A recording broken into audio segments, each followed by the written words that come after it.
Светлопис раскази за деца. Лазарева сабота. Во едно мало село недалеку од Ерусалим живеел човек по име Лазар. Тој имал две сестри, Марта и Марија.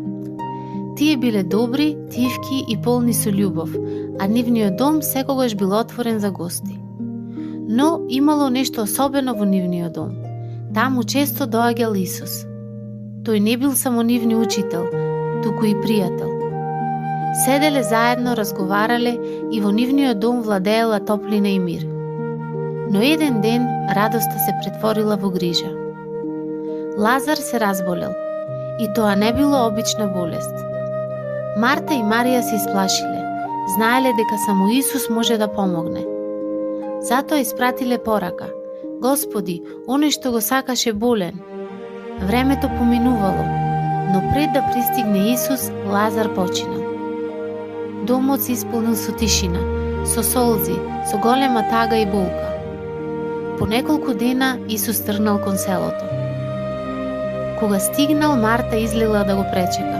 Со скршено срце му рекла: Господи, да беше тука, брат ми немаше да умре. Но и покрај тоа таа се уште верувала. Исус нежно ја одговорил: Твојот брат ќе воскресне. А кога Марија го видела, паднала пред него и заплакала. И тогаш се случило нешто што ретко го слушаме во Евангелието. Исус заплакал.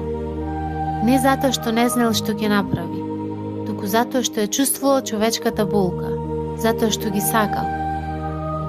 Потоа го одвеле до гробот. Тоа била темна пештера, затворена со голем камен. Исус застанал пред неа и рекол: Тргнете го каменот. Луѓето се погледнале збунето, но сепак го тргнале. Настанала длабока тишина. И тогаш Исус погледнал кон небото и со силен глас повикал: Лазаре, излези надвор! Во тој миг сите го задржале с дивот.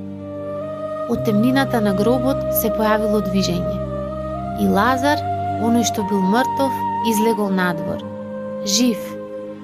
Чудото било пред нивните очи. Смртта била победена. Луѓето стоеле со восхит, во страв и со радост, а Исус им рекол: Одврзете го и пуштете го да оди. Така Лазар се вратил кај своите сестри во својот дом. Ова чудо не е важно само за Лазар, тоа е знак за сите нас, дека Бог е посилен од смртта, дека љубовта не завршува со гробот и дека таму каде што изгледа дека се е изгубено, Бог може да донесе живот. Лазарева сабота не подсетува на оваа вистина.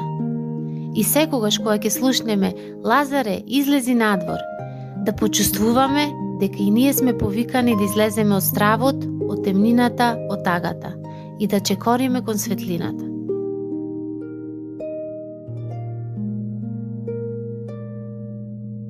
Светлопис за деца.